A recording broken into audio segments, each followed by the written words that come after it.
அனைவருக்கும் வணக்கம். நாம் தமிழர் அமெரிக்கா சார்பாக இன்று நம்மோடு தேனி மாவட்டம் ஆண்டிப்பட்டி வேட்பாளர் திருமதி கோமதி அவர்கள் நம்மளோடு இணைந்திருக்கிறார்கள். அவரிடம் சில கேள்விகள். வணக்கம் சகோதரி. வணக்கம். எப்படிமா இருக்கிறீங்க? நல்லா இருக்கேன். நீங்க நல்லா இருக்கீங்க? நல்லா இருக்குமா. தேர்தல் வேலையெல்லாம் எப்படி போய்கிட்டு இருக்குதா? ஜரூரா போய்கிட்டு இருக்கா? ஆமா, நான் பரபரப்பா போய்கிட்டு இருக்கேன்னா, துண்டு பிரசுரம் கொடுத்துட்டு இருக்கோம்னா, வீடு வீடா போய் சரி சரி அந்த சரி. மாதிரி பண்ணிக்கலாம். உங்களை பத்தி சொல்லுங்களேன். உங்க குடும்பம் பத்தி, நீங்க எப்படி நாம் தமிழருக்குள்ள வந்தீங்க? என் பேரு கோமதி மாயன். எங்க அப்பா கொடைக்கானல் ஈழத்துல இருந்து வந்து தமிழர்களோட நாங்களும் விவசாயம் பண்றோம். நாங்களும் ஒரு அகதியா தான் அந்த கொடைக்கானல் பகுதிக்கு போனோம். காரணம் என்னன்னா, வைகை அணை கட்டப்பட்ட காலகட்டத்துல எங்களை அந்த உள்ள இருந்த கிராமத்துல இருந்து வெளியேற்றினாங்க. பிழைப்பிற்காக நாங்க அங்க கொடைக்கானல்ல போய் நாங்க செட்டில் ஆகிற காலகட்டத்துலதான் ஸ்ரீலங்கால இருந்து அங்கிருந்து வந்த மக்களுக்கு அரசாங்கமே வீடும் விவசாய நிலமும் கொடுத்தாங்க. அப்ப அவங்களுக்கு கூடயே நாங்க சேர்ந்து பயணிச்சனால அவங்களோட வாழ்க்கை முறை வரலாறு, அவங்க சாப்பாடு, ஒரு தேநீர் கூட நாங்க சுகர் மிக்ஸ் பண்ணி குடிப்போம். அவங்க சுகரை கையில வச்சுட்டு தனியா தேநீர் அருந்துவாங்க.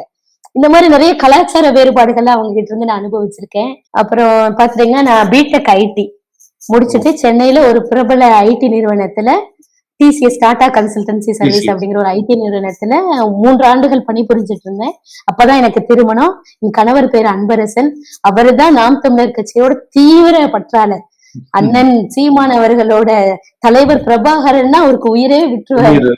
அந்த மாதிரி ஆக சிறந்த காதலர் நாம் தமிழர் கட்சியில.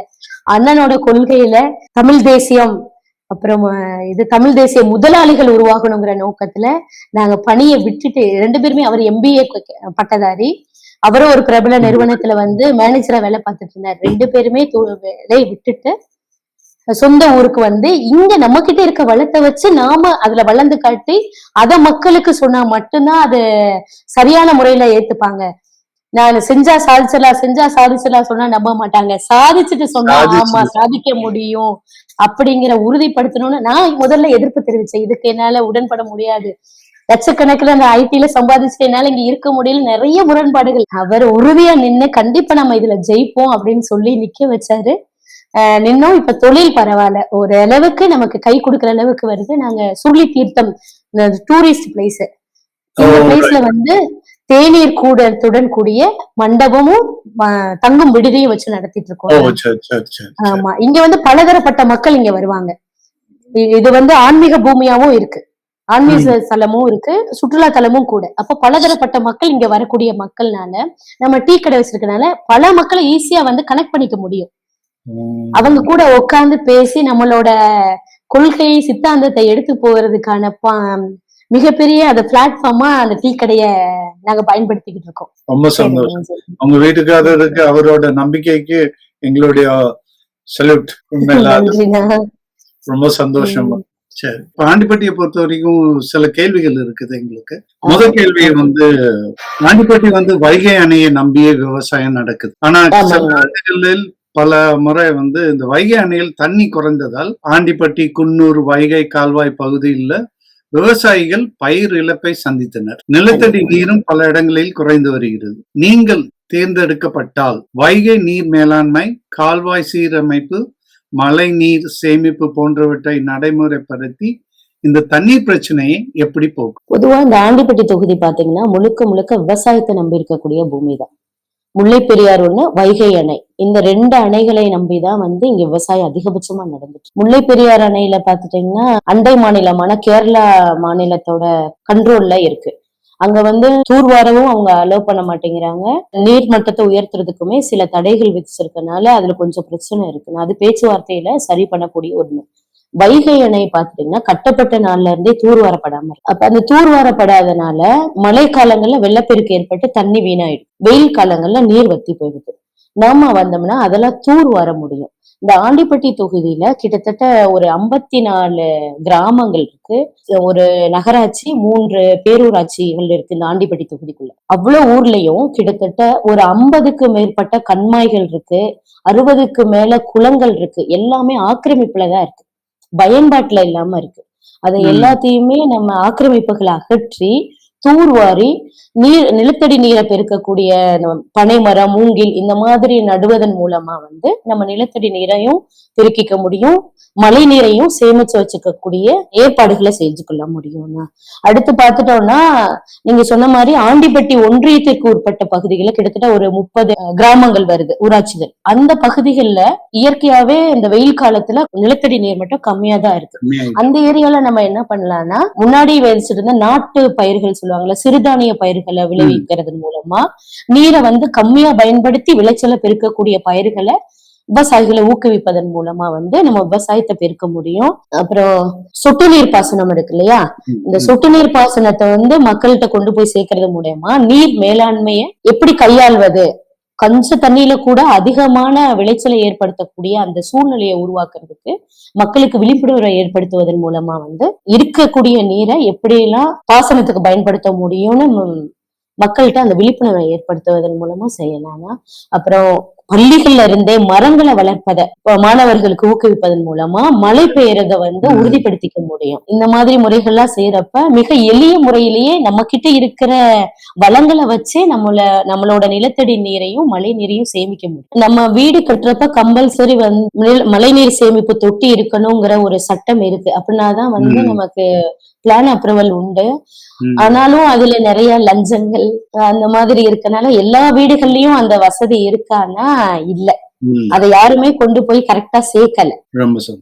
அதே மாதிரி நீங்க சொன்னது வந்து இந்த மரம் நடுறது வந்து பள்ளிகளிலேயே கொண்டு போகணும்னு சொன்னீங்க பாத்தீங்களா, அது உண்மையிலேயே நல்ல ஒரு முயற்சி. சிறு வயதிலேயே அந்த மரம் நடுறது அதனுடைய பயன்களை பத்தி தெரிஞ்சுக்கிறதுங்கிறது ரொம்ப நல்லது. அது உண்மையிலேயே அது நல்ல ஒரு முன்னேற்றம். அண்ணன் செந்தமிழன் சீமான் அண்ணன் வந்து கடைசி இந்த போன வருடங்கள்ல வந்து மரம் மாநாடு நடத்தினார். மரங்களுக்காக ஒரு மாநாடே நடத்தி மரத்தோட பெருமைகளை வந்து கடைக்கோடி மக்கள் வரைக்கும் கொண்டு சேர்த்த பெருமை. அப்ப அந்த விழிப்புணர்வு மக்கள் மத்தியில இருக்கிறப்ப மரங்களை வந்து பாதுகாக்கணும்னு எண்ணம் அவங்களுக்குள்ள தன்னாலேயே வந்துரும். அப்ப அதோட பயன்களை நம்ம கொண்டு போய் சேர்க்கிற பணியை சிறப்பா செய்யணும்னு நான். அடுத்த கேள்வி போகலாம். தேனி மாவட்டத்தில் பல இடங்களில் இந்த குவாரி வெடிப்புகள் காரணமாக வீடுகளில் பிளவுகள், தூசி, மாசு, நிலத்தடி நீர் குறைவு போன்ற பிரச்சனைகள் எல்லாம் வந்தது.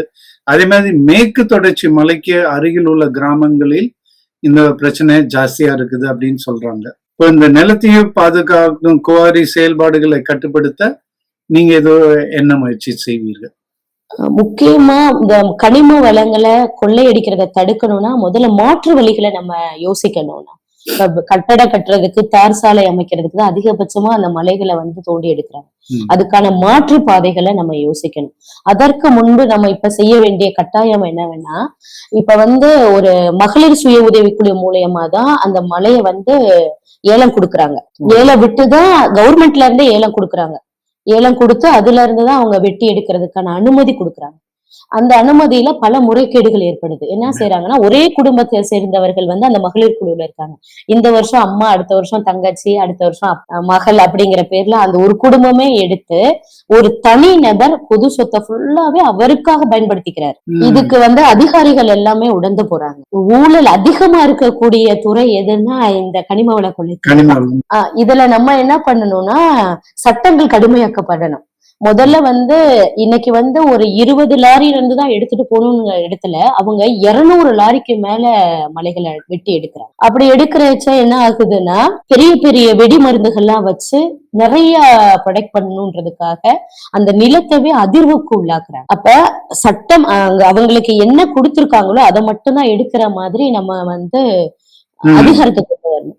இப்ப இஸ்ரேல் எல்லாம் பாத்துட்டீங்கன்னா பாதுகாப்புக்காக ஒரு அலாரம் அடிக்கும் இல்லையா, இஸ்ரேல்ல பாதுகாப்பு இல்லாட்டி ஒரு அலாரம் அடிக்குதுல்ல, அதே மாதிரி கனிம வளங்கள் கொள்ளையடிக்கப்படுற இடத்துல ஒரு அலாரம் செட் பண்ணிட்டோம்னா அந்த பொதுமக்களுக்கும் அது கேட்கணும். அதே மாதிரி அரசு அலுவலகங்களுக்கும் போறப்ப அடுத்த நாளே அவங்களுக்கு கொடுக்கப்பட்ட அந்த அனுமதி நிறுத்தப்படுற மாதிரி செஞ்சா இந்த கொள்ளையடிக்கிறத குறைக்கலாம் இப்போதைக்கு. அதுக்கு அடுத்து நம்ம என்ன பண்ணலாம்னா, அந்த மாற்று வழிகளை யோசிக்கணும். மாற்று வழிகள் என்னன்னு பாத்துட்டோம்னா, வீடுகள்ல இருக்கக்கூடிய கழிவுகள் இப்போ ஒவ்வொரு நகரத்துக்கும் வெளியும் சரி, கிராமத்துக்கு வெளியும் சரி, மலை போல குமிஞ்சிருக்கு வேஸ்ட். ஆமா, திட கழிவுகள். அந்த வேஸ்ட் இருக்கு இல்லையா, அந்த வேஸ்ட வந்து பிரித்தெடுத்து மக்கக்கூடிய கப்பைகளை உரமாக பயன்படுத்திட்டு மக்காததை ரெண்டா பிரிச்சு ஒண்ணு எலக்ட்ரானிக் வேஸ்ட், இன்னொன்னு வந்து பிளாஸ்டிக், இந்த நெகிழி வேஸ்ட் இருக்கு இல்லையா, அந்த மாதிரி ரெண்டா பிரிச்சுட்டு அந்த நெகிழி வேஸ்ட்டுகளை வந்து நம்ம நல்ல பவுடர் மாதிரி அரைச்சு வீடு கட்டுறதுக்கோ கட்டுமான பணிகளுக்கு நம்ம பயன்படுத்துவதன் மூலமா இந்த கனிம வளங்களை பாதுகாக்க முடியும். அது மட்டும் இல்ல, இப்ப புதுசாலாம் ஸ்டூடெண்ட்ஸ் நிறைய ரிசர்ச் பண்ணிட்டு இருக்காங்க இது ரிலேட்டடா. கோழி முட்டை ஓடு இருக்கு இல்லையா, அந்த ஓடை வந்து சிமெண்ட்ல மிக்ஸ் பண்றப்பயுமே நல்ல ஸ்ட்ராங் கிடைக்குதுன்னு சொல்றாங்க. அந்த மாதிரி மாற்று ஏற்பாடு பண்றதன் மூலமா வந்து இயற்கையை வந்து நம்ம பாதுகாத்துக்க முடியும். சந்தோஷம். பள்ளிகள்ல கூட ஆராய்ச்சி பண்றாங்க, ஸ்டூடெண்ட்ஸ் எல்லாம் செய்யறாங்க அப்படின்னு இப்ப சொன்னீங்கல்ல. இப்ப என் அடுத்த கேள்வி அதை பத்தி தான் இருந்தது. பல அரசு பள்ளிகளில் ஆசிரியர் பற்றாக்குறை, ஆய்வக வசதி குறைவு மற்றும் உயர்கல்வி வாய்ப்புகள் குறைவாக உள்ளதாக பெற்றோர்கள் சொல்கிறாங்க.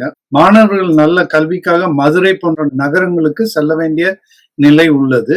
இந்த நிலையை மாற்றி ஆண்டிப்பட்டியில் கல்வி தரத்தை நீங்க எப்படி உயர்த்துவீங்க, என்ன செய்வீங்க? இங்க ஆண்டிப்பட்டி மூலம் ஒட்டுமொத்த தமிழ்நாட்டிலயுமே பிரச்சனை என்னன்னா, பள்ளிகள்ல வந்து தரம் ரொம்ப குறைவா இருக்குங்க. இப்ப ஆண்டிப்பட்டி தொகுதியை பொறுத்த அளவுக்கு 250 பள்ளிகள் இருக்கு.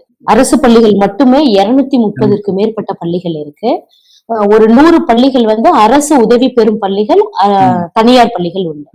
60% மக்கள் வந்து அந்த 100 பள்ளிகள்ல தான் படிக்கிறாங்க. இந்த 230 பள்ளிகள்ல வந்து படிக்கல. காரணம் என்னன்னா, அடிப்படை வசதியே இல்லை, பாத்ரூமே சரியா இல்லை, குடிநீர் வசதி கிடையாது.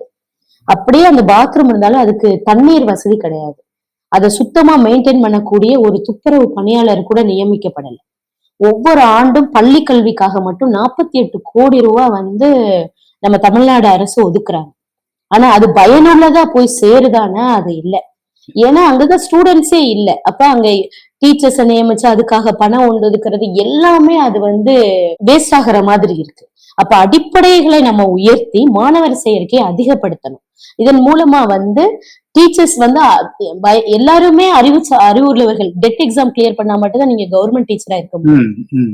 ஆனா பிரைவேட்ல அப்படி கிடையாது. டிகிரி முடிச்சாலே அவங்க டீச்சர் தான். ஆனா டெட் எக்ஸாம் படிச்சு ஒரு தரம் வாய்ந்த ஆசிரியரை சும்மா உட்கார வச்சுட்டு பிரைவேட் ஸ்கூல்ல போய் பிள்ளைங்களை சேர்க்கிறோம். இதுக்கு முக்கிய காரணம் ஃபர்ஸ்ட் சுற்றுச்சூழல் தான்.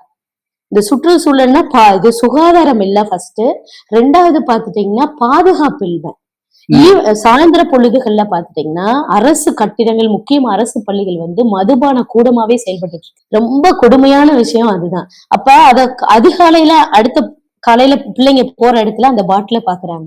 அது என்ன இருக்குன்னு அதுல ருசி பார்க்கணும்னு ஆசைப்படுறாங்க. அந்த பிள்ளைங்களோட வாழ்க்கை மெயின் காரணமே மது, மாது, போதை அதிகமா பள்ளி கொலைகளை போய் சேர்ந்துருது. ஆரம்ப பள்ளிகள் கல்வி சேர்றதுக்கு முன்னாடி அவங்க போதைக்கு அடிமையாகக்கூடிய சூழ்நிலையை தள்ளப்படுறாங்க. ரொம்ப சீக்கிரமா கிடைச்சிருது அவங்களுக்கு. இதை தடுக்கணும். பாதுகாப்புக்கு ஒரு செக்யூரிட்டி, ஒரு காவல் பணியாளரை நியமிப்பது மூலமா இதை தடுக்கலாம். ஒரு சிசிடிவி கேமரா பொருத்துவதன் மூலமா இதை தடுக்க முடியும். அடுத்து பாத்துட்டீங்கன்னா போக்குவரத்து. இப்ப பிரைவேட் ஸ்கூல்ல என்ன பண்றாங்கன்னா, அவங்க பாதுகாப்பை உறுதிப்படுத்திடுறாங்க. ஸ்கூல்ல இருந்து வீடு வரைக்கும் பஸ் வசதி கொடுக்குறாங்க, பத்திரமா போய் வருது. ஆனா அந்த வசதி வந்து அரசு பள்ளிகள்ல கிடையாது. பொது போக்குவரத்தை தான் அவங்க பயன்படுத்த வேண்டியிருக்கு. தனியா பள்ளிகளுக்குன்னு ஒரு போக்குவரத்தை நம்ம உருவாக்கி கொடுத்துட்டோம்னா ஒரு பாதுகாப்பான முறையில குழந்தைங்க போயிட்டு வர்றதுக்கான பாசிபிள் இருக்கு, அதிகமான பாசிபிள் இருக்கு. மாணவர்கள் செயற்கையை அதிகரிக்கணும். சேர்க்கை அதிகரிக்கிறதுக்கு நிறைய வழிமுறைகள் இருக்கு. ஒண்ணு, முன்னாள் மாணவர் சங்கம் அப்படின்னு உருவாக்கி இங்க படிச்சவங்க இதுக்கு முன்னாடி என்னென்ன சாதிச்சிருக்காங்க அவங்கள வச்சு அவங்கள சுத்தி இருக்க மக்களுக்கு கொண்டு போய் சேர்க்கறது மூலயமா நம்ம பள்ளியோட அதிகப்படுத்திக்க முடியும். ரெண்டாவது, வேலை வாய்ப்பை வந்து உறுதிப்படுத்தணும். படிச்சாலும் அதே சம்பளம், படிக்காட்டியும் அதே சம்பளம், நான் ஏன் படிக்கணும்னு இடைநிற்றல் அதிகமாயிருது. அந்த இடைநிற்றலை குறைக்கணும்னா நம்ம வந்து என்ன செய்யணும்னா வேலை வாய்ப்பை உறுதிப்படுத்தணும். நீ படிச்சாதான் உனக்கு இந்த வேலை கிடைக்குங்கிற அந்த உறுதித்தன்மையை மாணவர்கள் மத்தியில, பெற்றோர்கள் மத்தியில கொண்டு போய் சேர்த்தோம்னா கண்டிப்பா வந்து அவங்க கட்டாய கல்வி 12ஆம் வகுப்பு வரை முடிக்கிறதுக்கான அதிக வாய்ப்புகள் இருக்கு. இல்ல, இது நீங்க சொன்னீங்க இந்த மது பாட்டில் இதெல்லாம் ஸ்கூல்ல, இது சினிமால தான் பார்த்துட்டு இருக்கிறோம். சினிமால இருக்குன்னா என் குழந்தைகள் அரசு பள்ளியில தான் படிக்கிறாங்க. என் பொண்ணு 5ஆம் வகுப்பு படிக்கிறா, பையன் எல்கேஜி படிக்கிறாங்க. 2 பேரும் அரசு பள்ளியில தான். தரம் வாய்ந்த ஆசிரியர்கள், ஒரு குறை சொல்ல முடியாத ஆசிரியர்களை. ஆனா நான் சொன்ன அத்தனை குறையும் அவங்க அனுபவிச்சுட்டு இருக்காங்க. ஆசிரியர்கள் தரமா இருக்காங்க, ஆனா அவங்க சொல்லி கொடுக்கறதுக்கான சுற்றுச்சூழல் அங்க இல்ல. 5ஆம் வகுப்பு படிக்கக்கூடிய மாணவன் இடைநிற்றல். அப்ப அந்த சமூகம் எப்படி இருக்குன்னு பாருங்க. அவங்களுக்கு ஈஸியா நிறைய வாடை இல்லாத போதைப் பொருட்கள் கொண்டு போய் சேர்க்கப்படுது. மதுபாட்டில மட்டும் கிடையாது, அதை அரசு வைக்கிறதா, அதுவும் போய் சேருது, அது பெரிய விஷயம். அது இல்லாம நிறைய தடை செய்யப்பட்ட பொருட்கள் ஈஸியா கொண்டு போய் சேர்றாங்க. அது எப்படிதான் உள்ள வருதுன்னே தெரியல. பள்ளிகளுக்குள்ள கிடைக்குது. ஒவ்வொரு சின்ன பையன் 5வது படிக்கிற பையன் பேக்ல இருக்குது. இத மாத்தணும்.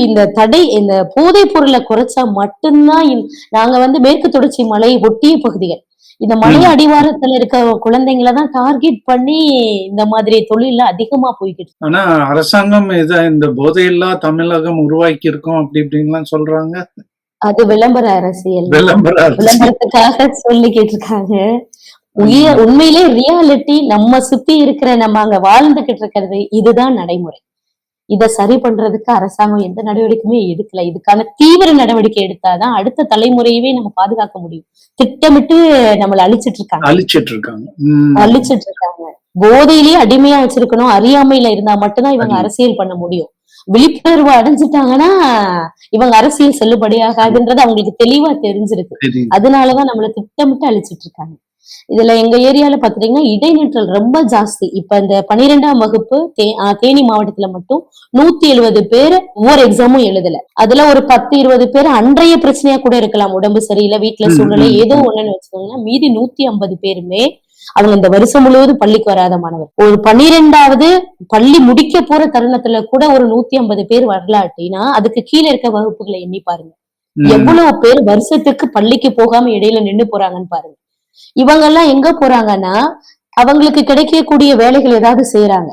அப்பா அம்மாவுக்கு தெரியாம அந்த வேலை செய்யறது, அந்த காசைக்கு என்ன பண்றதுன்னே தெரியாம கொண்டு போய் போதையில விடுறது. அந்த போதையில சிக்கி ஒரு 20 வயசுலயே போதை நோயாளியா மாறிடுறாங்க, அதுக்கு அடிமையாயிடுறாங்க, வாழ்க்கையே தொலைஞ்சிருது. பெண் குழந்தைங்களும் அப்படிதான். பெண் குழந்தைகள் 12-13 வயசுல இடையில நிற்றல் வச்சா வீட்டுல பாதுகாக்க முடியலன்னு ரொம்ப கம்மி வயசுல கல்யாணம் பண்ணி வச்சிடறாங்க. குழந்தை திருமணம் அதிகமா நடக்கக்கூடிய மாவட்டம் எதுனா தேனி மாவட்டம் தான். 20 வயசுல அவங்க வாழ்க்கை என்னன்னு தெரியறதுக்கு முன்னாடியே வாழ்க்கை முடிஞ்சிருது. கணவர் குடிச்சே போயிடுறாரு. அந்த பொண்ணுக்கு என்னன்னு தெரியறதுக்கு முன்னாடியே அது கையில இன்னொரு குழந்தை, அதுவே குழந்தை, அது கையில இன்னொரு குழந்தை.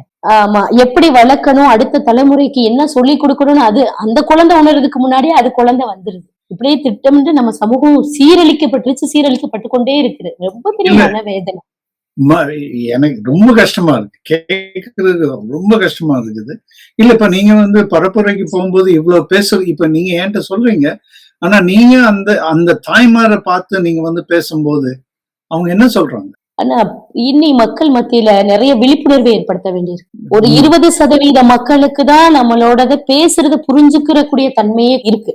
அந்த மக்களுக்கு இன்னி விழிப்புணர்வு நிறைய ஏற்படுத்த வேண்டிய சூழ்நிலை இருக்கு. இன்னி ரொம்ப ஒர்க் பண்ணணும், நான் நிறைய வேலைகள் செய்யணும். அவங்களுக்கு நிறைய இருக்குது. நிறைய வேலை செஞ்சா மட்டும்தான் இதெல்லாம் பிரச்சனைனே அவங்க தெரியாம வாழ்ந்துட்டு இருக்காங்க. அது அப்படிதான், அது அப்படியே ஏத்துக்கிற மனப்பான்மையில வாழ ஆரம்பிச்சுட்டாங்க. இது ரொம்ப பெரிய சீர்கேடு. இது சரி பண்றதுக்கான முயற்சி. கல்வியில இவ்வளவு பிரச்சனைனா அப்ப மருத்துவத்துல கவர்மெண்ட் ஹாஸ்பிட்டல் பாத்துட்டீங்கன்னா தேனி மாவட்டத்துல மொத்தமே 6 ஹாஸ்பிட்டல் தான் இருக்கு. 6 மருத்துவமனை, ஒரு கல்லூரி, 6 மருத்துவக் கல்லூரி உண்டு. அப்புறம் ஒரு எங்க தொகுதியை பொறுத்தளவுக்கு ஒரு 10க்கு மேற்பட்ட சுகாதாரம் நிலையம் இருக்கு. துணை சுகாதாரம் நிலையம் 30ற்கு மேற்பட்ட துணை சுகாதாரம் நிலையம் இருக்கு. இந்த துணை சுகாதார நிலையங்கள் எல்லாம் பாத்துட்டீங்கன்னா ஒரே ஒரு செவிலியர் தான் இருப்பாங்க. அவங்களும் நிரந்தர பணியாளர் கிடையாது. அதனால அவங்க அங்க இருப்பாங்கன்னே சொல்ல முடியாது. வெறும் கட்டடம் மட்டும்தான் இருக்கு. எல்லா ஊர்களையும் கட்டடம் மட்டும்தான் இருக்கு. அதுவுமே இடிஞ்சு விழ சூழ்நிலையில எல்லாம் நான் வாழ்ந்து கொண்டு இருக்க பகுதியில இருக்கு. அந்த மாதிரி இருக்கு. இப்ப நம்ம என்ன செய்யணும்னா அந்த துணை சுகாதார நிலையத்தை மேம்படுத்தினாலே எனக்கு போதுமானதுதான்.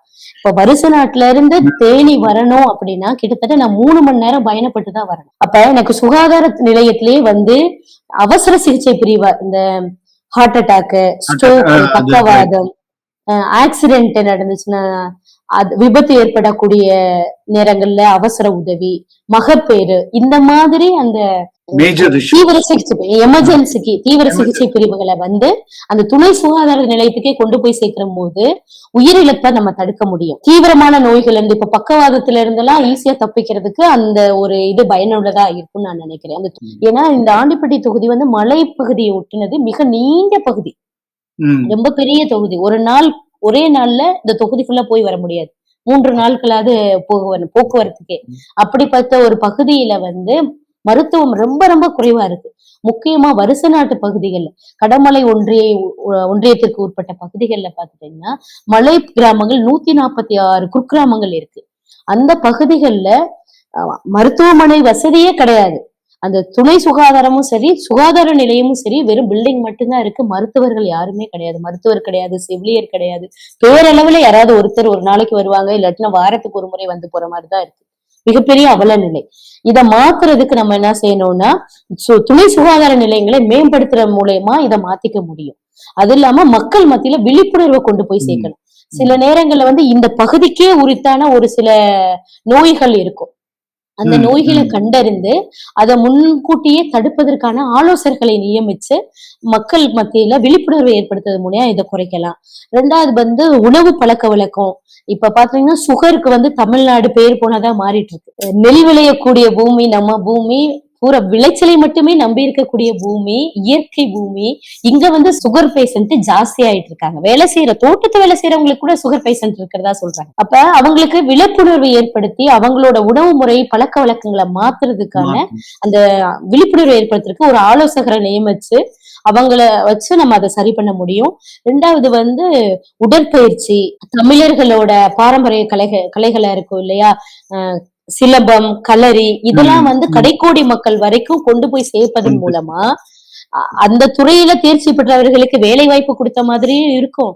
மக்களுக்கு உடல் சார்ந்த உடல் சார்ந்த உடலை எப்படி பேணிக் கொள்வது அப்படிங்கிற அந்த விழிப்புணர்வை ஏற்படுத்துறதுக்கான வாய்ப்புகள் அதிகமா இருக்கும். இதை பெரிய பெரிய மருத்துவமனைகள் வர்றதை விட இந்த சுகாதார நிலையத்தை மேம்படுத்தினாலே போதும், இருக்கிற கட்டிடத்தை மேம்படுத்தினாலே போதுமானதா இருக்கும் நான் நினைக்கிறேன்.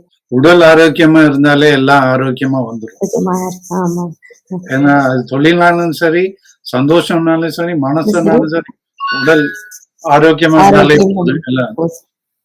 இன்னும் அடுத்த கேள்வி வந்து, இப்ப தேனி மாவட்டம் வந்து வாழைப்பழம், மாம்பழம், இதுக்கு அண்ணன் சொல்ற மாதிரி தொழிற்சாலைகள், இதுக்கு ஏற்ற தொழிற்சாலைகள் ஏதாவது ஏற்பாடு பண்ணுவீங்களா? அதுக்கு என்ன செய்வீங்க? இந்த ஏரியா பாத்துட்டீங்கன்னா 3 பகுதியா பிரிக்கலாம். ஆண்டிப்பட்டி தொகுதியவே 3 பகுதியா பிரிக்கலாம். கம்பம் பள்ளத்தாக்கும் ஆண்டிப்பட்டி தொகுதியில தான் வருது. இந்த கம்பம் பள்ளத்தாக்கு பகுதியில பாத்துட்டீங்கன்னா திராட்சை அதிகமான விளைச்சல், திராட்சையும் தென்னையும் அதிகமா விளைச்சல் பண்ற ஏரியா. இந்த பக்கம் என்ன செய்யலாம்னா, எல்லாத்துக்குமே திராட்சைக்கும் தென்னை எல்லாத்துக்குமே ஆராய்ச்சி மையங்கள் அமைக்கலாம். இதை மேம்படுத்துறதுக்கு இயற்கை முறையில விவசாயம் செய்யறதுக்கான ஆராய்ச்சி மையங்கள் ஒண்ணு அமைக்கலாம். 2வது வந்து மதிப்பு கூட்டுறதுக்கான மையங்கள் அமைக்கலாம். இப்ப திராட்சையில இருந்து பாத்துட்டீங்கன்னா உலர் திராட்சை செய்யலாம், திராட்சை பானம் செய்யலாம். அந்த திராட்சை விதைகள் இருக்கு இல்லையா, அதுல இருந்து புற்றுநோய்க்கான மூல மருந்தாவே சொல்றாங்க. அதுக்கான அந்த மூலிகையை எடுத்து மூலிகையில இருந்து நம்ம சித்த மருத்துவ முறையில மருந்துகளை உற்பத்தி பண்ணக்கூடிய ஆலைகள் அமைக்க முடியும். அடுத்து தென்னை மரம். தென்னைனா இப்ப வந்து ரேஷன் கடையிலே வந்து பாமாயில் கொடுக்குறாங்க. அதுக்கு பதிலா தேங்காய் எண்ணெய் கொடுப்பதன் மூலமா தென்னை உற்பத்தியை அதிகப்படுத்தலாம். தென்னை நார்ல இருந்து மெத்தை செய்யக்கூடிய தொழிலகங்களை உருவாக்க முடியும். தென்னை அந்த கைவினை பொருட்கள் நிறைய பண்ணலாம். தேங்காய் ஓடு இருக்கு இல்லையா, அந்த ஓட்டுல இருந்து அழகு சாதன பொருட்கள் உருவாக்கக்கூடிய தொழிலகங்களை அமைச்சுக்க முடியும். கோகோ பீட் சொல்லுவாங்க இல்லையா, அந்த தூள்களை எல்லாம் வந்து பயன்படுத்தி அது இப்ப மிகப்பெரிய வருவாய் கூடிய ஏற்றுமதியா இருக்கு. அந்த மாதிரியே நம்ம அதுக்கான தொழிலகங்கள் அமைப்பதன் மூலமா உள்ளூர் வேலை வாய்ப்பை அதிகரிக்க முடியும். இயற்கை விவசாயத்தையும் நம்ம அதிகப்படுத்திக்க முடியும். இது இயற்கை சார்ந்த ஒரு தொழிலகங்களை உருவாக்க முடியும். அதே மாதிரி நீங்க பாத்தீங்கன்னா ஆண்டிப்பட்டி ஒன்றியத்துக்கு உட்பட்ட பகுதி, நீங்க சொன்ன மாதிரி முன்னாடியே சொன்னீங்க இல்லையா, அங்க வந்து நீர்வளம் கம்மி. அந்த இடங்கள்ல வந்து சிறுதான பயிர்களை ஊக்குவித்து ரேஷன் கடைகள்ல சிறுதான பயிர்களை கொண்டு போய் சேர்க்கறது மூலயமா சுகரை குறைக்க முடியும். அரிசிக்கு பதிலா சிறுதானியங்களை கொண்டு போய் சேர்க்கிறப்ப நோய்களை குறைக்க முடியும். முக்கியமா அந்த சுகர் பேஷண்ட்டுகளோட எண்ணிக்கையை குறைக்கிறதுக்கான அதிக வாய்ப்பு இருக்கு. அந்த சிறுதானியத்தை வந்து பிஸ்கட் வடிவுல, பவுடர் வடிவுல மதிப்பு கூட்டி விளைவிக்க முடியும். ஏற்றுமதி செய்வதன் மூலமா நம்ம அதிக லாபம் பார்க்க முடியும் சந்தைப்படுத்துவதனால. அதுலயே வந்து எண்ணெய் வித்துக்கள் அதிகமா இருக்கு. இப்ப நல்லெண்ணெய், எள்ளுல இருந்து எடுக்கக்கூடிய அந்த எள்ளு. நல்லெண்ணெய், இது எள்ளு, கடலை, இந்த எண்ணெய் வித்துக்களையும் நம்ம ஊக்குவிக்கிறது மூலமா எண்ணெய் சந்தையை மேம்படுத்த முடியும். இப்ப முழுக்க முழுக்க இந்தியா, முக்கியமா தமிழ்நாடு வந்து மற்ற நாடுகளை நம்பிதான் நம்ம எண்ணெய்க்கு இருக்கோம். சூரியகாந்தி எண்ணெய், பாம் ஆயில், இது மாதிரி. ஆனா நம்ம கிட்ட இருக்க எண்ணெய்களை நம்ம மறந்துட்டோம். இந்த எண்ணெய்களை சுத்திகரித்து மக்கள்கிட்ட வாங்கினாலே இதை சந்தைப்படுத்துவதன் மூலமாவே விவசாயிகளுக்கு வருமானம் இருக்கும். அந்த பொதுவாவே ஒரு ஊர்ல, எந்த ஊர்ல என்ன விளையுதோ அதை சாப்பிடுவதன் மூலமா அவங்களுக்கு வந்து நோய்கள் குறையும் சொல்லுவாங்க. அப்ப அந்த பகுதிகளுக்கு இருக்கக்கூடிய வளங்களை அவங்க பயன்படுத்துவதன் மூலமா அவங்களுக்கு அந்த உடல் ரீதியா வந்து அவங்களுக்கு கம்ஃபர்டபுளான ஒரு ஜோன் கிரியேட் பண்றதுனால நம்ம நோய்களை குறைக்கிறதுக்கான வாய்ப்புகளை அதிகப்படுத்த முடியும். வெளியில இருந்து வர்றதை விட உள்ள இருந்து செய்யறதுலயே நல்ல லாபமும் இருக்கும். உடலும் ஆரோக்கியமா மக்கள் வாழக்கூடிய சூழ்நிலையை நம்ம உருவாக்கி கொடுக்க முடியும். அதே மாதிரி வருச நாடு பகுதிகளில் பாத்துட்டீங்கன்னா இலவம் பஞ்சு, கொட்டை முந்திரி ஜாஸ்தி வியாபாரம் விலையை விற்கிறாங்க. ஆமா, இந்த இலவம் பஞ்சுல பாத்துட்டீங்கன்னா லாஸ்ட் போன வருடங்கள்ல, போன 5 ஆண்டுகள் என்ன ஆயிடுச்சுன்னா, நம்மளோட இது வந்து காத்துல பறக்க விட்டாங்க. நம்ம பஞ்சு காத்துல பறக்குது. இந்தோனேசியால இருந்து 2ஆம் தர பஞ்ச வந்து இறக்குறாங்க. இறக்கி அது கூட நம்மளால போட்டு போட முடியல. ஏன்னா நம்மளோட தரம் அப்படி கம்மி விலையில நம்ம கொடுக்க முடியல. அவங்க செகண்ட் குவாலிட்டினால அது ஈஸியா அங்க உள்ள வந்துருது. அப்ப அரசியல்வாதிகள் அவங்களுக்கு கமிஷன் வேணும்ன்றதுக்காக வெளியேறது இறக்கிறாங்க. நம்ம பொருளுக்கு மதிப்பு இல்லாம போயிடுது. 18% ஜிஎஸ்டி டாக்ஸ் போட்டிருக்காங்க இலவம் பஞ்சு மெத்தைக்கு. அப்படிங்கிறப்ப சந்தைப்படுத்துறதுல மிகப்பெரிய கஷ்டம் இருக்கு நமக்கு. அப்ப இதெல்லாம் வந்து நம்ம குறைச்சு இந்த விவசாய பொருளுக்கு டாக்ஸ் எல்லாம் வந்து நாமளே பண்ணிக்கிற மாதிரி கொண்டு வந்துட்டு, நம்ம பொருளுக்கு நம்மளே வந்து அந்த மெத்தைகள் பண்றது, கொட்டை முந்திரியெல்லாம் வந்து பதப்படுத்துறது, அதுல இருந்து ஆயில் எடுக்கிறது, இந்த மாதிரி நம்ம தொழிற்சாலைகளை உருவாக்குவதன் மூலமா வருச நாட்டு பகுதிகளில் இருக்கக்கூடிய இளைஞர்களுக்கும் அங்க இருக்க மக்களுக்கு வேலை வாய்ப்பு உருவாச்சு. அப்போ வேலை வாய்ப்புக்கும் இவ்வளவு இருக்குது. வேலை வாய்ப்பு எல்லாமே இருக்கு. இப்பயுமே இளைஞர்கள் இங்கிருந்து வெளியே போகணும்னு அவசியமே கிடையாது. இங்க இருக்க வளத்தை வந்து முறையா பயன்படுத்தினா இப்ப வேற எங்கேயுமே போக வேண்டிய அவசியமே கிடையாது.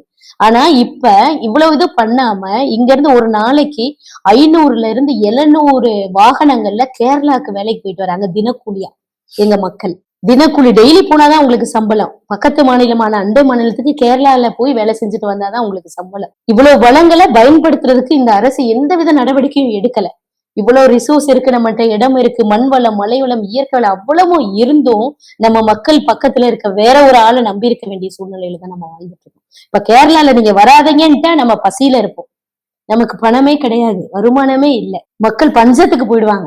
அப்படிப்பட்ட அடிமையான சூழ்நிலையில தான் இந்த ஆண்டிப்பட்டி தொகுதியை வச்சிருக்காங்க. இதுக்கு முன்னாடி இங்க 2 முதலமைச்சர்களை உருவாக்கி கொடுத்த தொகுதி இது. எம்ஜிஆர் ஒரு தடவை இதுல இருந்து ஜெயிச்சிருக்காரு, ஜெயலலிதா இருந்து 2 பேர்.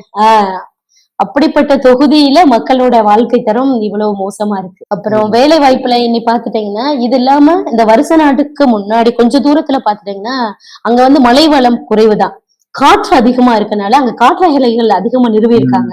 அதுல இருந்து மின்சார உற்பத்தி பண்றாங்க. அந்த ஏரியால இப்ப என்ன பண்ணலாம்னா, நாம வந்தா இண்டஸ்ட்ரியல் நிறைய கொண்டு வர முடியும். உதாரணத்துக்கு பாத்தீங்கன்னா டேட்டா செக்டாருக்கு இப்ப எல்லாம் டேட்டா சென்டர் வைக்கிறதுக்கான அனுமதி சென்ட்ரல் கவர்மெண்ட்ல இந்த வருஷம் கொடுத்திருக்காங்க. ஒரு 2046 வரைக்கும் நமக்கு விதிவிலக்கு கொடுத்திருக்காங்க வரியில இருந்து. அப்ப இந்த இடத்துல என்ன சொல்லலாம், அரசே ஒரு டேட்டா சென்டர் நிறுவ முடியும். நிறுவி அதுக்கு தேவையான நீரை வந்து நாம பயன்படுத்தக்கூடிய மக்கள் பயன்படுத்தக்கூடிய நீர், இந்த கழிவு நீர் இருக்கு இல்லையா, அதை சுத்திகரிச்சு அந்த டேட்டா சென்டர் கொடுக்கலாம். காற்றாலைகள் மூலமா கரண்ட் உற்பத்தி பண்ணி கொடுக்கலாம், மின்சாரம் கொடுப்போம். அதனால வந்து தொழிற்சாலையும் ஐடி இண்டஸ்ட்ரியும் வளர்றதுக்கான வாய்ப்புகள் அதிகமா இருக்கு. நம்ம ஏரியால பண்ணிக்கலாம். ஆர்டிபிஷியல் இன்டெலிஜென்ஸ் இல்லாட்டி இன்னைக்கு போரே அதை வச்சுதான் மையமா வச்சு நடந்துட்டு இருக்குன்னு உங்களுக்கு தெரியும், நியூஸ்ல வருது. ஆர்டிபிஷியல் ஜெனரல் இன்டெலிஜென்ஸ் வரைக்கும் சீனா எல்லாம் போயிட்டாங்க. தொழில்நுட்பத்தையும் சேர்த்து வளர்க்கறதுக்கான பாசிபிளையும் நம்ம உருவாக்கணும். அதுக்கான இடமும் இருக்கு. அதாவது பாலைவனமா மாறக்கூடிய பகுதிகளை இந்த மாதிரி தொழிற்சாலைகளா, தொழில்நுட்ப வளர்ச்சி உள்ள ஒரு மாவட்டமா நம்மள மாத்திக்கிறதுக்கான இதை வந்து நம்ம உருவாக்குவதன் மூலமா உள்ளூர்ல அதிகப்படியான வேலை வாய்ப்புகள் உருவாக்க முடியும். வேலை வாய்ப்புகள் இருக்க ஆட்டோமேட்டிக்கா இன்ஜினியரிங் படிப்பாங்க. பக்கத்துலயே எனக்கு கிடைக்குது, நான் இன்ஜினியரிங் படிக்கிறேன் அந்த மாதிரி. அப்ப அதை ஒட்டி காலேஜுகள் அதிகமா உருவாக்க முடியும். Engineering college, arts and science college உருவாக்க முடியும். அப்ப இங்க இருக்கிற வளர்த்தவே நம்ம திரும்ப திரும்ப உள்ள கொண்டு வர்றப்பயே நம்மளோட மேம்படும். வசதி, நிறைய வசதி இருக்கு, பொட்டன்ஷியல் இருக்குது. ஆமாண்ணா, இருக்கு, எல்லாமே இருக்கு, பயன்பாடு இல்லாம இருக்கு. ஆண்டிப்பட்டி தொழில போக்குவரத்து பிரச்சனை அது எப்படி?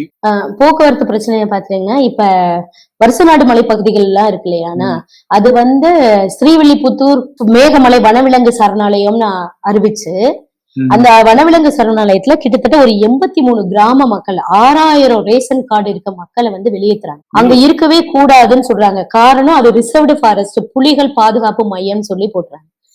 இது என்ன பிரச்சனைனா, அப்ப அங்க இருக்க மக்கள் வந்து ஒரு பல்லாயிரம் ஆண்டுகளுக்கு முன்னாடி இருந்தே அங்க வாழ்ந்ததுக்கான சாட்சி இருக்கு. இப்பயும் தொல்லியல் ஆராய்ச்சிகள் போய்கிட்டுதான் இருக்கு. இப்ப போன வாரத்துல கூட ஒரு மலைகள்ல ஓவிய வடிவத்திலான ஓவியங்கள் கிடைச்சது. அப்ப நாங்க பல ஆண்டுகளும் அந்த மலையில தான் இருக்கோம். எங்களோட மலை இதுவரைக்கும் நாங்க தான் பாதுகாத்துட்டு இருந்தோம். இனிமேல் நாங்க பாதுகாக்க மாட்டோமா என்ன? எங்களை ஏன் இப்படி வெளியேற்றுறாங்க? இது வந்து கண்டிக்கத்தக்கது. இதுல என்ன பிரச்சனை இருக்குன்னா, வனத்துறை வந்து பொதுப்பட்டியல்ல இருக்கு, சட்டமேற்றக்கூடியதுல. மாநில பட்டியல், பொதுப்பட்டியல், மத்திய பட்டியல்னு 3 வகையா பிரிச்சிருப்பாங்க நம்மளோட சட்டங்கள்ல. அதுல பாத்துட்டீங்கன்னா, இந்த பொதுப்பட்டியல்ல வந்து இது வந்துருது. கல்வி, வனத்துறை இதெல்லாம் வந்து பொதுப்பட்டியல்ல வந்துருது. மாநிலங்கள் என்னதான் சட்டம் ஏற்றினாலும் மத்திய அரசு அதுக்கு முட்டுக்கட்டை போட்டுறாங்க. இதை தடுக்கிறதுக்கு நம்ம என்ன சொல்லணும்னா, மாநில பட்டியலுக்கு நம்ம கொண்டு வரணும். இப்ப பொதுப்பணித்துறையும் சரி, வனத்துறையும் சரி, பொதுப்பட்டியல்ல இருந்து மாநில பட்டியலுக்கு நம்ம கொண்டு வருவது மூலமா மக்களோட சேர்ந்து இயற்கையை பாதுகாக்க முடியும். நான் விலங்குகளை அழிச்சு நான் அங்க வாழ்றேன்னு நான் சொல்லல. நான் வாழ்ந்துட்டு இருக்க பகுதியை ஏன் விலங்குகளோட பகுதியை அறிவிக்கிறீங்கன்றதுதான் நம்மளோட குற்றச்சாட்டா இருக்கு. அப்ப நம்மள வெளியேற்றுறத காரணமா வச்சுட்டு அங்க போட்ட தார் சாலையை கூட JCB வச்சு தோண்டி எடுத்துட்டாங்க. இப்ப 83 கிராமங்கள்ல விளையக்கூடிய விளை பொருட்களை வெளியே கொண்டே வர முடியல. நீங்க வெளியே வந்துதான் ஆகணும். அடிச்சு பத்துறாங்க.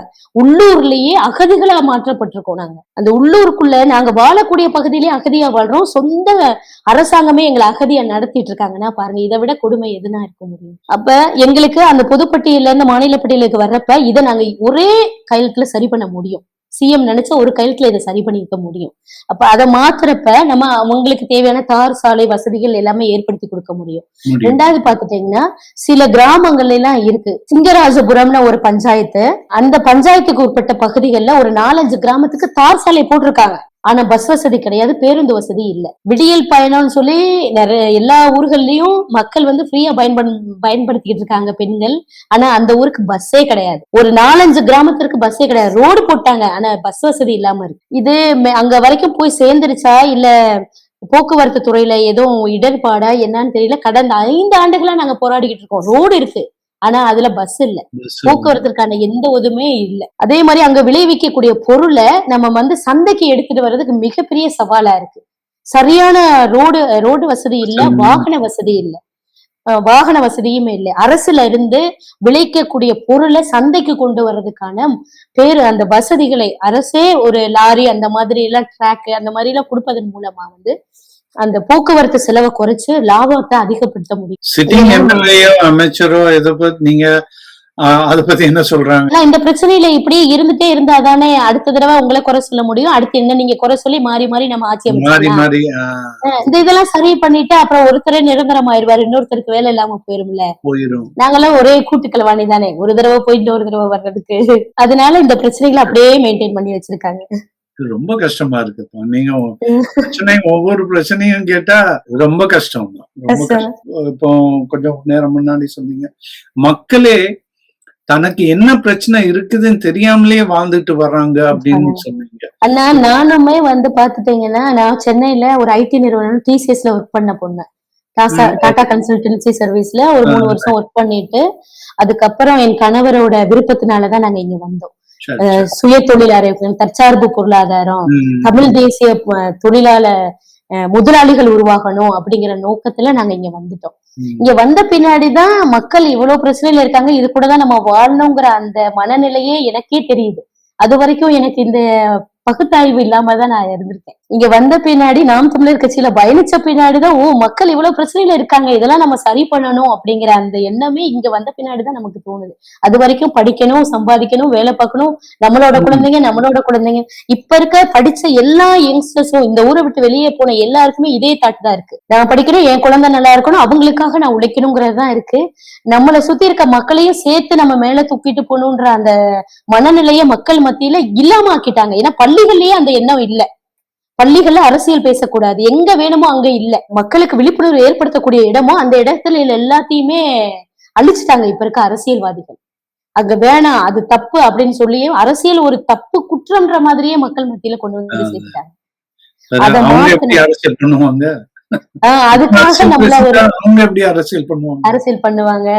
அதை மாத்தணும். நாங்க சொந்த ஊர்ல வந்து ஃபர்ஸ்ட் ஒரு முன்னாள் மாணவர்கள் சங்கம்னு ஒரு சங்கத்தை நிறுவி அதன் மூலியமா ஒரு 30 சிசிடிவி கேமராவை எங்களுடைய சொந்த கிராமத்துல வச்சிருந்தோம். அத வந்து அங்க மணல் கொள்ளை, அந்த போதைப் பொருள் கள்ளச்சந்தையில விற்கக்கூடிய மக்கள் என்ன செஞ்சிடறாங்கன்னா, சின்ன குழந்தைங்களை விட்டு ஒரு 16-17 பசங்களை விட்டு போதைக்கு அவங்களை அடிமையாக்கி அந்த கேமரா எல்லாத்தையும் அடிச்சு ஓடிச்சிட்டாங்க. நாங்க போலீஸ்ல போய் கம்ப்ளைண்ட் பண்ணோம், ஒரு நடவடிக்கையும் இல்ல. ஒரு எஃப்ஐஆர் கூட ஃபைல் பண்ண முடியல எங்கனால. மிகப்பெரிய மனவேதனை. நான் 30 கேமராவுக்கு எவ்வளவு மக்களை சந்திச்சு நாங்க நிதி திரட்டி அதை பண்ணி, அத அதிகாரம் கையில இருந்திருந்தா இன்னைக்கு அதை சரி பண்ணியிருக்க முடியும். அதிகாரம் இல்லைன்ற ஒரு காரணத்துக்காக எங்களோட உழைப்பு அனைத்துமே வீணாக்கப்பட்டுருச்சு, மக்களோட பாதுகாப்பு அளிக்கப்பட்டுருச்சு. இதை சரி பண்றதுக்கு நம்ம போராடுவோம், இப்ப வரைக்கும் போராடி இருக்கோம். ஜெயிச்சா அத சட்டமாக்கப்படும். உண்மையில இது இன்னைக்கு நீங்க பேசின அந்த பிரச்சனைகள் எல்லாம் கேட்டா நீங்க சொன்ன மாதிரிதான், இவ்வளவு போராட்டங்கள் நடுவுல மக்கள் வாழ்ந்து கொண்டு வர்றாங்களா? அவங்களுக்கு எப்போ அவங்களுக்கு ஒரு விடிவு காலம் வருது, அதாவது எதிர்காலம் எப்படி இருக்கும், அவங்க பிள்ளைங்களோட எதிர்காலம் எப்படி இருக்கும் கூட. இதுல என்ன பிரச்சனை அதிகமா இருக்குன்னா, எல்லா வீடுகளையும் டிவி இருக்கு. நிறைய பேர் வந்து 40+ 50+ தான். போன்ல நம்மளை பத்தின நாலேஜ கொண்டு போய் சேர்க்கிறது கொஞ்சம் கஷ்டமா தான் இருக்கு. அந்த வேலைகள் தானே இப்ப நாங்க பண்ணிட்டு இருக்கோம். எல்லா நம்பரையும் வாங்கி என்னோட ஃப்ரெண்ட்ஸோட ஃப்ரெண்ட்ஸ், சொந்தங்களோட சொந்தம், அந்த மாதிரி எல்லாரையுமே லிங்க் பண்ணி கட்சிக்குள்ள கொண்டு வந்து அவங்க மூலியமா நம்ம இந்த சமூக ஊடகத்தின் மூலமா மட்டும்தான் நம்மளை கொண்டு போய் சேர்க்க முடியுது. ஊடகங்கள் நமக்கு சப்போர்ட் இல்லை, செய்தி ஊடகங்கள் நமக்கு சப்போர்ட் இல்லை. சீமான் அண்ணனோட ஃபேஸ் கூட எந்த சேனல்லையும் காட்ட மாட்டேங்கிறாங்க. மிகப்பெரிய கொடுமைனா 40 வயசுக்கு மேற்பட்டவர்கள்ட்ட சீமான் அண்ணனை கொண்டு போய் சேர்க்கிறதே மிகப்பெரிய சவாலான விஷயமா இருக்கு எங்களுக்கு. எல்லாருமே காலையில 7 மணிக்கு வேலைக்கு போயிடுவாங்க, நைட் 6 மணிக்கு தான் வராங்க. அவங்கள போய் மக்களை நேருக்கு நேரா சந்திக்கக்கூடிய அதிக பாசிபிளும் எங்களுக்கு ரொம்ப கம்மியா இருக்கு. ஃப்ரீ டைம்னா அவங்களுக்கும் கிடையாது, நமக்கும் இல்ல. டெய்லி ஒன்னாதான் சாப்பாடுன்ற சூழ்நிலையில வச்சிருக்கப்ப அவங்க கிட்ட உட்கார்ந்து பேசி இது பிரச்சனை அது பிரச்சனை நம்ம கொண்டு போய் சேர்க்க முடியல. இதுல சாயந்தரம் 6 மணிக்கு மேல எல்லாரும் சீரியல் பார்க்க உட்கார்ந்துடுறாங்க. லேடிஸ் ஜென்ஸ் எல்லாருமே சேர்ந்துதான். அப்படிங்கிற பட்சத்துல அவங்க கிட்ட நம்ம கொள்கை கோட்பாடை கொண்டு போய் சேர்க்கறதுல மிகப்பெரிய சவால் இருக்கு. கடைசியா நீங்க வந்து உலக தமிழர்களுக்கு நீங்க சொல்ல நினைக்கிறது என்ன? உலகம் முழுவதும் பரவி இருக்கக்கூடிய ஒரே இனம் நம்ம தமிழர்கள் தான். இப்ப பாத்தீங்கன்னா அங்கங்க போர் நடந்துட்டு இருக்கு. அந்த போர் நடக்கிறதுல நம்மளோட தமிழகத்தை சேர்ந்தவங்களே கோடிக்கணக்கான மக்கள் அரபு உலகத்துல மாட்டி நிற்கிறாங்க. அவங்க வந்து பாதுகாப்பா திரும்பி தாயகம் திரும்பணும், அதுக்காக கடவுள்கிட்ட நான் பிரார்த்தனை பண்றேன். நாம சின்ன வயசுல வந்து ஸ்ரீலங்கால இருந்து 90கள்ல போர் நடந்த காலகட்டத்துல அங்கிருந்து வந்தவங்க வந்து கொடைக்கானல்ல ஒரு பகுதியில கூக்கால் பஞ்சாயத்துலதான் அவங்கள வந்து குடியமர்த்தினாங்க. அவங்களுக்கு விவசாய இடமும் கொடுத்தாங்க. நாங்க அவங்க பக்கத்துல இருந்தவங்க. நான் சின்ன வயசுல இருந்து அவங்க பட்ட கஷ்டத்தை நான் பக்கத்துல இருந்து அனுபவிச்சிருக்கேன். அப்பா இங்க இருப்பாரு, அம்மா அங்க இருப்பாங்க, குழந்தைங்க இருப்பாங்க, அங்க பெற்றோர்ஸ் அங்க இருப்பாங்க, இங்க கணவன் அங்க மனைவி அப்படின்னு பிரிஞ்சு, உடைமைகளை பிரிஞ்சு, உறவுகளை பிரிஞ்சு தனித்தனியா இங்க வாழ்ந்த ஒரு 300 குடும்பங்கள் கூட தான் நான் பயணிச்சேன். 12ஆம் வகுப்பு வரைக்குமே நான் அவங்க கூட தான் பயணிச்சேன். அதனால அவங்க படக்கூடிய கஷ்டங்களை உணர்ந்திருக்கேன். அடுத்தவங்க சொல்லி உணரல, அவங்களே சொல்லி நான் உணர்ந்த பொண்ணு நான். அவங்க அவ்வளவு கஷ்டத்துல இருப்பாங்க. இன்னைக்கு இருக்க டெக்னாலஜி நிறைய இருக்கு. நீங்க அமெரிக்கால இருந்து நான் உங்களை பார்த்து பேசுறேன். அன்னைக்கு போன் கூட கிடையாது. இருக்காங்களா இல்லையா, எங்க இருக்காங்க, எப்படி இருக்காங்கன்ற அந்த மன உளைச்சலே வாழ்ந்தவங்களோட வாழ்ந்த பொண்ணு நான். அதனால உலகத்துல இருக்க அத்தனை தமிழர்களும் ஒரு இந்த மாதிரி சங்கங்கள் அமைத்து நாமெல்லாம் ஒன்று கூடி நம்மளுடைய பிரச்சனைகள் என்ன இதெல்லாம் வந்து சரி பண்ணணும். நம்ம ஒன்று சேர்ந்தா மட்டும்தான் இப்ப இருக்கக்கூடிய இந்த தமிழகத்தைவாது மீட்டெடுக்க முடியும். இந்த ஒரு தாயகத்தை மீட்டெடுக்கணும்னா கூட நம்ம எல்லாம் ஒன்று சேர்ந்து இது பண்ண முடியும். இதுல எனக்கு மிகப்பெரிய சவால் நம்ம நாம் தமிழர் கட்சியை வந்து மக்கள் மத்தியில கொண்டு போய் சேர்க்கறதும் இந்த தேர்தல் பணிகள்ல ஈடுபடுறது பொருளாதார சிக்கல் தான். நம்ம கட்சியில இருக்க எல்லாருமே தினக்கூலிகள் தான் அதிகம். பெரிய பெரிய கார் வச்சிருக்கவங்க சொத்து வச்சிருக்கவங்க யாருமே கிடையாது. இன்றைக்கு வேலை செஞ்சாதான் நாளைக்குங்கிற அந்த நிலைமையில இருக்கக்கூடிய மக்கள் களப்பணி ஆடுறாங்க. அவங்களுக்கு டீ காஃபி செலவுக்கு கூட ரொம்ப கஷ்டம். ஒரு நாளைக்கு 500 ரூபாய் 1000 ரூபாய் ஆயிருது. அப்ப டெய்லி 1000 ரூபாங்கிறப்ப 3 மாசங்கிற 1 லட்சத்துக்கிட்ட கொண்டு போய் சேர்த்துரும். அதே மாதிரி போக்குவரத்து நான் சொன்ன மாதிரி ஆண்டிப்பட்டி தொகுதி பாத்துட்டீங்கன்னா ஒரு நாள்ல மொத்த தொகுதியும் போய் வர முடியாது. போறதுக்கே ஒரு நாள். அப்ப அதாவது இப்ப வருஷ நாடு போடணும்னா எனக்கு ஒரு நாள் ஆகும். அப்ப என்னுடன் வந்தவங்க எல்லாத்தையும் நான் அங்க வாங்கி தங்க வச்சு அடுத்த நாளும் சேர்த்து பரப்புரை பண்ணிட்டுதான் அந்த 146 கிராமங்களை முடிச்சுட்டு வர முடியும். அதே மாதிரி ஆண்டிப்பட்டி ஒன்றியம் பாத்துட்டீங்கன்னா அதுவும் அப்படிதான். அதுல 30 கிராமங்களுக்கு 30 பேரு ஊராட்சிகளே இருக்கு. ஊராட்சி ஒன்றியமே அந்த கிராமங்கள் ஒவ்வொரு ஊர் பகுதிக்கும் போறதும் போக்குவரத்து செலவு அதிகமா இருக்கு. இதுக்கு வந்து பொருளாதார ரீதியா நாம் தமிழர் கட்சி ரொம்ப ரொம்ப வீக்ல இருக்கோம்னா இதை சரி பண்ணணும். நம்ம சைட்ல இருக்க பெரிய பிரச்சனை பொருளாதாரம் நினைக்கிறேன்னா. அப்புறம் வந்து மீடியாக்கள் போய் சேர்க்கக்கூடிய மீடியா நம்மளோட கொள்கை கோட்பாடு இதெல்லாம் நம்ம பிரச்சனையில இருக்கோன்னு மக்களுக்கு கொண்டு போய் சேர்க்கக்கூடிய அந்த மீடியா இது ரெண்டையும் சரி பண்ணிட்டா நாம் தமிழர் மிக விரைவில் இந்த அண்ணன் சீமான் சிஎம் ஆயிடுவாரு. இவ்வளவு உண்மையில உங்க வெற்றிக்கு எங்களுடைய வாழ்த்துக்கள். ஒரே ஒரு நிமிஷத்துல நீங்க வந்து முக்கியமான பிரச்சனைங்க அப்படின்னு நீங்க நினைச்சீங்கன்னா எதுன்னு மட்டும் சொல்ல முடியுமா உங்களால? முதல் பிரச்சனை பள்ளி கல்வி இடைநிற்றல். பள்ளிகள்ல குழந்தைங்க 12ஆம் வரைக்கும் கண்டிப்பா படிச்சே ஆகணும். அந்த இடைநிற்றலை குறைக்கணும். 2வது மது போதை இந்த பொருள்ல வந்து கண்ட்ரோல் பண்ணணும். போதைக்கு அடிமையாகிறத கண்ட்ரோல் பண்ணணும். போதையை முழுமையா தடுக்கணும். இந்த 2 பிரச்சனைகள் மிகப்பெரிய ஆகப்பெரிய பிரச்சனையா இருக்கு. இல்லாமலே அழிச்சிடணும். அப்ப நான் மட்டும்தான் அடுத்த தலைமுறை முன்னெடுக்க முடியும். அடுத்து பாத்துட்டீங்கன்னா விவசாய நிலங்கள் வந்து முழுக்க அந்த நீர்வள பிடிப்பு பகுதிகள் இருக்கும் இல்லையா, கண்மாய் ஏரி குளம் இதெல்லாமே தூர்வாரப்படல, பட்டா போட்டு வித்துட்டாங்க. அந்த இடத்த ஃபுல்லா ஆக்கிரமிப்புகளை நம்ம ரிமூவ் பண்ணி அதுல நீர் வளத்தை சேமிக்கணும். அப்பனாதான் நம்மளோட பொருளாதாரம் முன்னேறும். வயிற்று பசியை குறைக்க முடியும், பொருளாதாரத்தை முன்னேற்ற முடியும். அதுக்கப்புறம் வந்து உயர்கல்வி. நீங்க இடைநிற்றலை நிறுத்திட்டாலே உயர்கல்வியை நோக்கி மக்கள் ஆட்டோமேட்டிக்கா போயிருவாங்க. அந்த உயர்கல்விக்கு போனவங்களுக்கு வேலை வாய்ப்பை உறுதிப்படுத்துவதன் மூலமா இந்த சமூகமே மிக விரைவில் ஒரு 5 ஆண்டுகளே இதை சரி பண்ணி கொண்டு போய் முடிக்க முடியும். 5 to 10 ஆண்டுகள். அதான் நம்ம 10 ஆண்டு பசுமை புரட்சி திட்டம் வச்சிருக்கோம் இல்லையா, இந்த 10 ஆண்டுகளையே இதை சரி பண்றதுக்கான வாய்ப்புகள் மிக மிக அதிகம். இதை சரி பண்றதுக்கான இதுதான் மெயின் காரணம். இடைநிற்றல், போதை, அரசியல் விழிப்புணர்வு இல்லாத மக்கள். இத 3 சரி பண்ணணும். இதுதான் 3 தான் மிகப்பெரிய சவாலான விஷயம் நம்ம கிட்ட இப்ப இருக்கிறது. நீங்க இவ்வளவு நேரம் எங்க கூட உரையாடினதுக்காக உண்மையில நன்றி. உங்க வெற்றிக்கு எங்களுடைய வாழ்த்துக்கள். நன்றிண்ணா. அமெரிக்கால இருந்துட்டு நம்மளோட தொகுதி எங்களோட தொகுதியில இவ்வளவு பிரச்சனை இருக்கு, இதை வந்து நாம மக்கள் மத்தியில கொண்டு போய் சேர்க்கிறோம், உலக தமிழர் மத்தியில சேர்க்கிறோம்னு எங்களுக்காக நேரம் ஒதுக்கி எங்களையும் பத்தி மக்கள் மத்தியில கொண்டு போய் இப்படி ஒரு சமூகம் சீரழிஞ்சுக்கிட்டு இருக்கு, இப்படி ஒரு சமூகம் கஷ்டப்பட்டுக்கிட்டு இருக்குன்னு கொண்டு போய் சேர்க்கறதுல அளப்பரிய பங்காற்றிக்கிட்டு உங்களுக்கு மனமார்ந்த நன்றிகள் அண்ணா. ரொம்ப சந்தோஷம். நன்றி. நன்றி நன்றிண்ணா.